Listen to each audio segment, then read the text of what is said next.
right, guys, Math Chat 27. I almost said 17. Math Chat 27. I'm going to walk you through each portion of this assignment, and hopefully this will give you enough information to work this out on your own. Starting off with algebraic thinking, you need to complete the patterns that are given to you.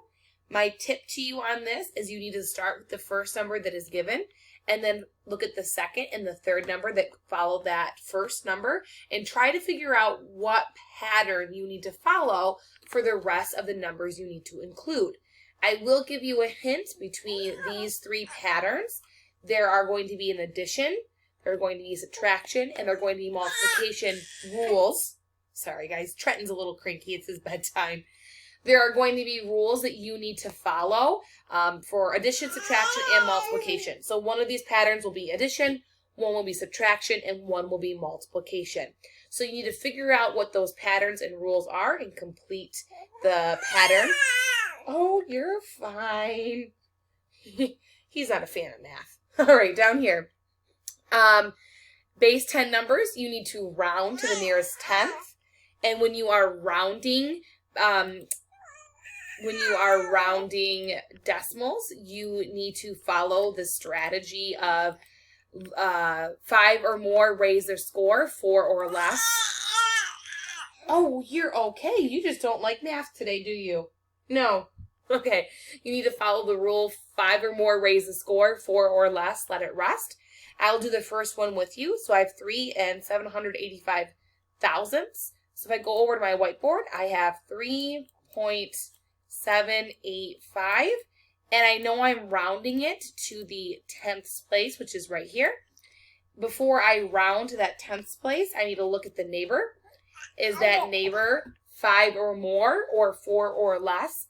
In this case, it is 5 or more. So that means I need to raise the score of the place value that I'm rounding to. So 1 up from this 7 is going to be 8. So that tells me my overall rounded value is going to be 3 and 8/10. And when we're rounding, once you get to that place value, anything after that place value we're rounding to, everything else just falls off.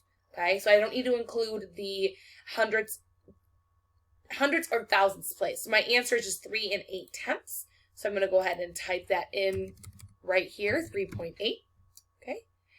Down here, I have a fraction story problem. I will give you a hint. There's going to be some addition here in this story problem. Okay. TV Emporium had a huge sale in the morning. 5/12 of the flat screen televisions were sold. In the afternoon, 1/3 of the flat screen televisions were sold. How many flat screen televisions were sold altogether? Again, you are going to be using some addition in this problem. And down at the bottom for measurement and data, we are going to do the breakup, change, get back together technique. I'm going to do this second one here with you. It is the quart to cups. So this is an image that you probably have seen before called king gallon, and it gives you the conversion of gallons, quarts, pints, and cups. So in a gallon, I have 4 quarts. I have 8 pints, and I have a total of 16 cups.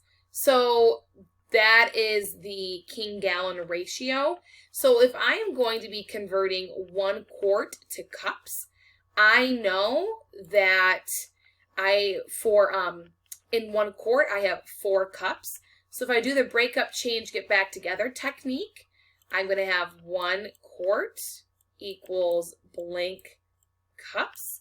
I need to start off by breaking up my number in my unit. So I have 1 and I have quart. I also know now that the 1 stays the same, but I'm changing the quart to cups. And in 1 quart, there are 4 cups. Now there's the get back together. 1 times 4 is just 4. And I can bring cups, the unit, down. So I know that 1 quart has 4 cups in it. So I'm going to go ahead and type that in here. Oops. Type that in here for you guys.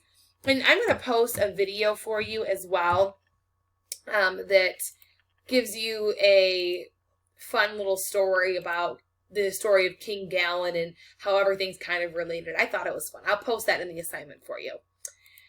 Alrighty, down at the bottom, you have to name 4 different types of quadrilaterals. And down here, I gave you the definition of a quadrilateral. It is any polygon with 4 sides that can't have any openings. So essentially, a quadrilateral is any 4-sided closed figure. Okay, I can think of one right now, and that's a rectangle. Okay. I want you to list all 4 different types of quadrilaterals. This is something you can research. I feel if you research it, it will stick in your brain a little bit more. And that's it for this math chat, guys. We got a little bit of each one of our math concepts: geometry, measurement data, fractions, base 10, numbers, and algebraic thinking. If you have any questions, don't be afraid to reach out. And Trenton is wishing you guys good luck. Take care.